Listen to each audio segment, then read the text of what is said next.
Hello friends, आज आपण बघणार आहोत कवटाची चटणी।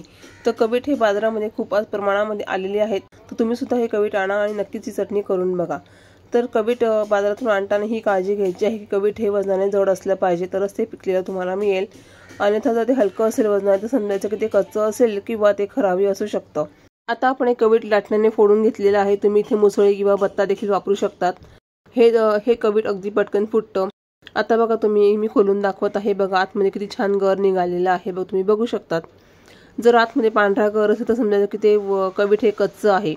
तुम्ही जर हे कवीट बाजारातून आणलं आणि तुम्हाला जर अजिबातच वेळ मिळाला नाही चटणी करायला, तर तुम्ही एकच काम करायचं की ते कवीट फ्रीजमध्ये ठेवून द्यायचं।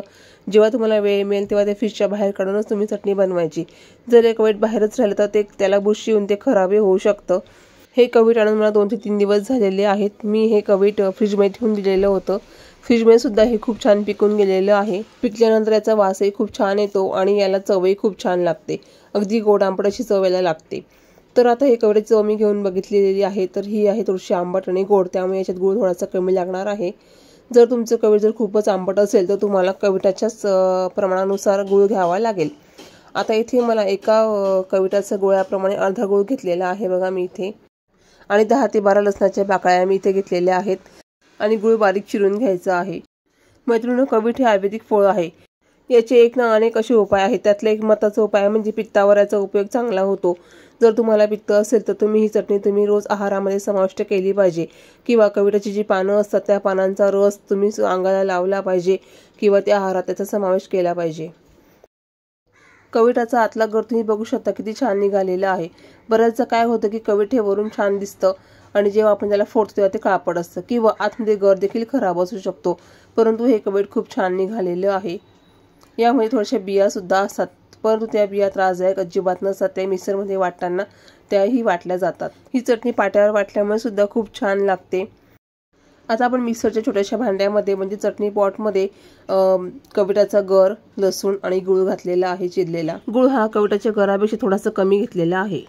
आता आपण चवीनुसार लाल तिखट घातलेलं आहे। इथे मी एक लहान चमचाभर तिखट घातलेलं आहे आणि आता चवीनुसार मीठ टाकायचं आहे।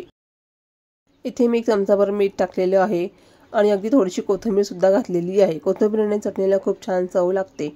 आता मी इथे चमचाभर जिरं घातलेलं आहे। आता मी ही चटणी मिक्सरला बारीक वाटून घेत आहे। आता ही बिना पाण्याचं वाटल्यानंतर त्यामध्ये थोडंसं मी पाणी घातलेलं आहे, त्यामुळे ती खूप फाईन अशी बनणार आहे। वाव, मस्त चटणीला रंग आलेला आहे। तुम्ही बघू शकता लाल चटक अशी चटणी मस्त तयार झालेली आहे। ही दिसायला तर छान दिसत आहे, पण चवीला तर अतिशय भन्नाट अशी चटणी बनलेली आहे।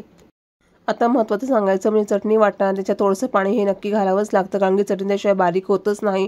आता ही चटणी तुम्ही फ्रीजमध्ये ठेवून 10 ते 12 दिवस नक्कीच खाऊ शकतात। आणि तुम्हाला जर फ्रीजच्या बाहेर ठेवायची असेल तर मात्र हिला तेलाचा तडका देऊन हिला थोडंसं गरम करून घ्यायचं, म्हणजेच काय होईल की गूळ हा वितळून जाईल आणि चटणी टिकायला मदत होईल। तर मैत्रिणी, सीझन चालू आहे, नक्कीच कवीट आणा, चटणी करून बघा आणि मला कमेंटद्वारे सांगायला विसरू नका। आणि प्लीज व्हिडिओ आवडला असेल तर प्लीज लाईक करा, शेअर करा, सबस्क्राईब करा। धन्यवाद।